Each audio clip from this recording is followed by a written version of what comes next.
Welcome to our channel. Today we how to optimize your savings with Marcus by Goldman Sachs step by step clearly.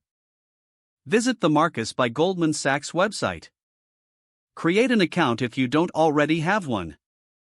Provide the necessary personal information, including your name, address, and social security number. Verify your identity through the required documentation.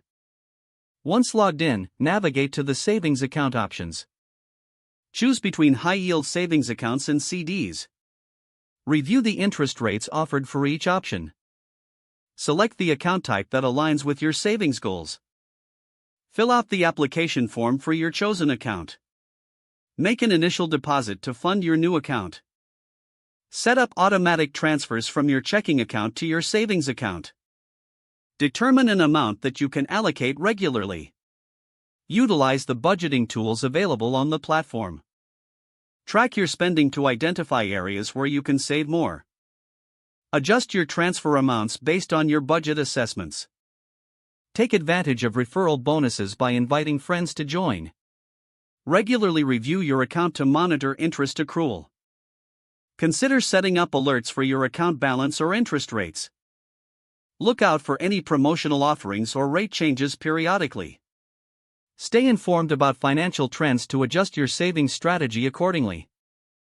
Utilize the mobile app for easy access and account management. Engage with customer service for any clarifications or assistance needed. If the page does not load, refresh the browser or try again in a private or incognito window. Make sure you are using the correct email address, then retype it carefully to avoid small typos.